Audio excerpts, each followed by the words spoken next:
ਸਿਆਣੇ ਕਹਿੰਦੇ ਆ ਵੀ ਅੱਲਾ ਲੋੜ ਦੀ ਥੋੜ ਨਾ ਦੇਵੇ। ਹਾਲਾਤ ਖਰਾਬ ਆ, ਬੰਦੇ ਪਰੇਸ਼ਾਨ ਆ, ਮਰੂ ਮਰੂ ਦਾ ਮਕਾਮ ਆ। ਉਹ ਮੋਬਾਈਲ ਵਾਲਿਆਂ ਨੇ ਐਪਾਂ ਚਲਾਤੀਆਂ, ਆਖੇ ਅਸੀਂ ਧਾਰੇ ਪੈਸੇ ਦਿੰਨੇ ਆ ਬਗੈਰ ਜ਼ਮਾਨਤ ਤੋਂ। ਉਹ ਬੰਦੇ ਸਮਝਦੇ ਸੌਖਾ ਕੰਮ ਆ, ਬੰਦੇ ਮਜਬੂਰ ਆ, ਉਹ ਮਜਬੂਰੀ ਤੋਂ ਫਾਇਦਾ ਚੁੱਕਦੇ ਆ। ਉਸ ਟਾਈਮ ਤਾਂ ਉਹ ਬਟਨ ਦੱਬ ਕੇ ਯੈਸ ਯੈਸ ਕਰੀ ਜਾਂਦੇ। ਉਹ ਤੁਹਾਡੇ ਜਿਹੜੇ ਮੋਬਾਈਲ ਨੰਬਰ ਆ ਵਿੱਚ ਸੇਵ, ਉਹ ਵੀ ਉਹਨਾਂ ਤੱਕ ਪਹੁੰਚ ਜਾਂਦੇ ਆ। ਜਿਹੜੀਆਂ ਤੁਹਾਡੇ ਮੋਬਾਈਲ 'ਚ ਕੋਈ ਤਸਵੀਰਾਂ ਪਈਆਂ ਉਹਨਾਂ ਤੱਕ ਵੀ ਉਹਨਾਂ ਦੀ ਪਹੁੰਚ ਹੋ ਜਾਂਦੀ ਹੈ। ਜਦੋਂ ਪੈਸੇ ਦੇਣ ਦਾ ਟਾਈਮ ਆਉਂਦਾ, ਉਹ ਇੰਨੇ ਪੈਸੇ ਨਹੀਂ ਹੁੰਦੇ ਉਹ ਜਿੰਨਾ ਸੂਦ ਬਣ ਜਾਂਦਾ। ਜੇ ਕੋਈ ਪੈਸਿਆਂ ਦਾ ਅੱਗਾ ਪਿੱਛਾ ਹੋ ਜਾਵੇ ਤੇ ਫਿਰ ਤੁਹਾਡੇ ਰਿਸ਼ਤੇਦਾਰਾਂ ਨੂੰ, ਸੱਜਣ ਬੇਲੀਆਂ ਨੂੰ ਟੈਲੀਫੋਨ ਕਰਕੇ ਦੱਸ ਦੇਣ।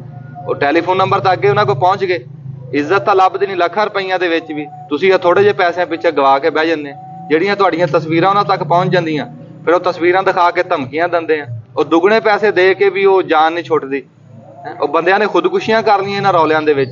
ਮੈਂ ਸਰਕਾਰ ਨੂੰ ਕਹੂੰਗਾ ਕਿ ਵੀ ਨੋਟਿਸ ਲੈਣ, ਜਿਹੜੀਆਂ ਐਪਾਂ ਇਹਨਾਂ ਨੂੰ ਬੰਦ ਕਰਾਉਣ। ਤੇ ਤੁਹਾਡੇ ਅੱਗੇ ਵੀ ਮੇਰੀ ਇਹੀ ਮਿਹਨਤ ਆ ਵੀ ਕਿਸੇ ਸੱਜਣ ਬੇਲੀ ਤੋਂ, ਕਿਸੇ ਰਿਸ਼ਤੇਦਾਰ ਤੋਂ ਕੋਈ ਉਧਾਰੇ ਪੈਸੇ ਲੈ ਕੇ ਟਾਈਮ ਟਪਾ ਲਓ, ਕੋਈ ਡੰਗਰ ਵੇਚ ਲਓ, ਕੋਈ ਉਧਾਰਾ ਲੈ ਕੇ ਨਗਦਾਂ ਦਾ ਵੇਚ ਲਓ, ਪਰ ਇਹਨਾਂ ਐਪਾਂ ਤੋਂ ਬਚੋ। ਉਹ ਸਿਆਣੇ ਕਹਿੰਦੇ ਆ ਨਾ ਵੀ ਜਦੋਂ ਤੱਕ ਲਾਲਚੀ ਜ਼ਿੰਦਾ ਤੇ ਠੱਗ ਭੁੱਖੇ ਨਹੀਂ ਮਰਦੇ। ਤੁਸੀਂ ਆਪਣਾ ਕੋਈ ਟਾਈਮ ਔਖਾ ਸੌਖਾ ਟਪਾ ਲਓ, ਪਰ ਇਹਨਾਂ ਐਪਾਂ ਤੋਂ ਬਚੋ। ਟਾਈਮ ਹੀ ਟਪਾਣਾ। ਉਹ ਜਿੱਦਾਂ ਕੋਈ ਬੰਦਾ ਸੀ ਨਾ, ਕਿਸੇ ਬੰਦੇ ਕੋਲ ਗਿਆ, ਕਹਿੰਦਾ ਯਾਰ ਮੈਨੂੰ ਉਧਾਰੇ ਪੈਸੇ ਦੇ, ਮੈਂ ਕਿਸੇ ਬੰਦੇ ਦੇ ਦੇਣੇ ਆ, 2 ਦਿਨ ਟਪਾ ਮੇਰੇ, ਤੇ 2 ਦਿਨ ਬਾਅਦ ਆਖੇ ਮੈਂ ਤੈਨੂੰ ਪੇਮੈਂਟ ਕਰ ਦੂੰਗਾ। ਉਹਨੇ ਕਿਹਾ ਠੀਕ ਆ, ਸ਼ਾਮ ਨੂੰ ਆ ਕੇ ਲੈ ਲਈ। ਉਹ ਸ਼ਾਮ ਨੂੰ ਆਇਆ, ਕਹਿੰਦਾ ਸਵੇਰ ਨੂੰ ਲੈ ਲਈ। ਇਦਾਂ ਹੀ ਉਹਨੇ ਲਾਰੇ ਲੱਪੇ ਦੇ ਵਿੱਚ 2 ਦਿਨ ਟਪਾ ਦਿੱਤੇ। ਉਹ ਕਹਿੰਦਾ ਯਾਰ ਜੇ ਤੂੰ ਨਹੀਂ ਦੇਣੇ ਮੈਨੂੰ ਨਾ ਕਰ ਦੇ। ਕਹਿੰਦਾ ਨਾ ਕਾਹਦੀ ਯਾਰ, ਤੂੰ 2 ਦਿਨ ਦਾ ਕਿਹਾ ਸੀ, ਤੇਰੇ 2 ਦਿਨ ਟਪਾ ਦਿੱਤੇ। ਉਹ ਜਿਹੜੇ ਤੂੰ ਮੈਨੂੰ ਦੇਣੇ ਸੀਗੇ ਤੂੰ ਉਹਨੂੰ ਦੇ ਦੀ।